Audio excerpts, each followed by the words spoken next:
Conor's team are and should be more confident, but Chris is a wily old fox. If Conor wins, there has to be a trilogy, surely. It's Ashley Fissenden from Notjustboxing. I'm here with Adam Smith, the voice of boxing. How are you? It's good to see you over in the UK, really good. Good to be back. Yeah, looking forward to having a week with you this week, and I think it's Saudi next week. What a fortnight.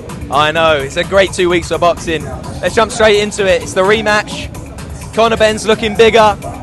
Who you got?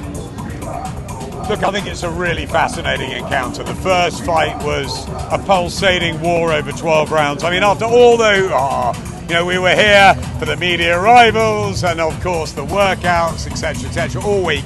We'd have the egg slap before we had Woody or Woodeny with Chris Senior, and the night was incredible. It was a spectacle at Tottenham, but the best thing was that the boys really bared their souls in there over 12 rounds. It was a fabulous fight. And I just hope they pick up where they left off in round 13. I think Conor will be more confident this time around. He's been the 12 rounds at middleweight. He'd had a lot of inactivity beforehand, and he's proved that he can go the distance with Chris Eubank Jr. But of course, Eubank got the win and got it by a decent margin because he gutted it out down the stretch. So Chris has got to be favourite again. He's linked up with Bomac, which is interesting, but he is 36. It's 7 months on, and I think Conor will be buoyant that he went the distance last time and he's filled out a little bit at middleweight. Again, it's going to be a difficult stretch for Chris at the weight, so anything could unfold on Saturday night. But I think Conor's team are and should be more confident, but Chris is a wily old fox, and he's an intelligent human being and an intelligent fighter, so if his body holds up, he's still got to be fancied. So obviously the rehydration clause is still in act for this fight too. Do you think that's going to be another problem this week, or are you hoping Chris is going to learn from the previous lesson? I think it's always going to be difficult for someone who's been a super middleweight and a middleweight for his whole career, and he's had nearly 40 fights. It's not easy. However, I think because of what happened last time, they would have probably taken it back a bit in training, and they would have made sure that he's a bit more comfortable at the weight. I know Nigel, I think, said on TalkSport today that Chris looked drained already, but I think that the camp, Bomac, one of the hottest men in boxing at the moment behind Terence Crawford, of course, they'll have done their homework after the last sort of transition towards the weight limit, and I think they've got it better. So I expect it to be, look, who knows what Chris is going to post on social media, but I expect it internally to be better for him this time around. But it's still not going to be easy on the night, doing another 12 hard rounds down at middleweight. Who would be next for both fighters? Let's say Chris Eubank wins and puts the feud to bed on Saturday. Who should he be fighting next? I mean, he'll want a big shot, won't he? I mean, would he still want Canelo after the loss? I think so.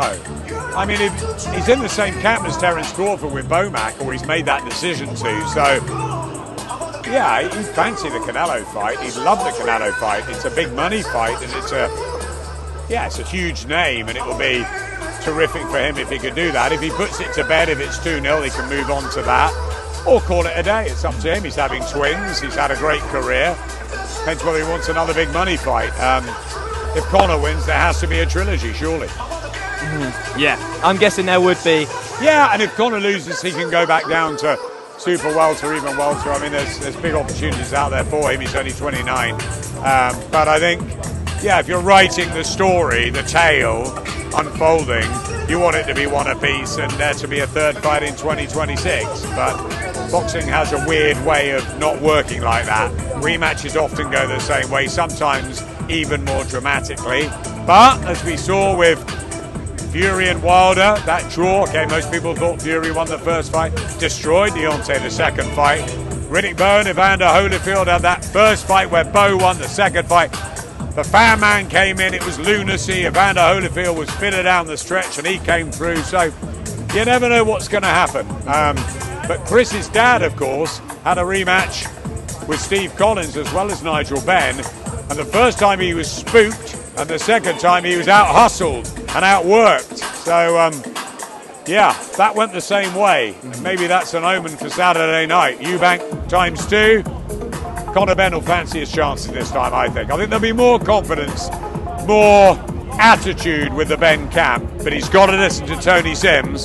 He can't just fight with his heart on his sleeve. He's got to be sensible this time, because he knows he could walk into a whole load of trouble with Bomac and Eubank. It seems like Conor has matured a lot since that first fight too. Seeing him he's less emotional, less angry about everything, and he's been honed in. Like you said, the confidence is there.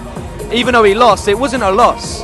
It's only Tuesday of fight week. I mean, maybe Chris will have a couple of surprises in store that might try and get underneath Conor's skin later on as he's making weight, right? We had the egg slap last time. He was obviously angry. He wanted it to knock Chris out so badly. And this time he's got some begrudging respect for Eubank Jr, of course. They've shared 12 rounds together. They're going to be part of each other's tapestry and lives forever. I mean, I'll tell you a quick story. Eric Morales and Marco Antonio Barrera had probably the most bitter rivalry I can remember in my time in boxing. And it went back to a football match they had when they were kids. Really, really deep history.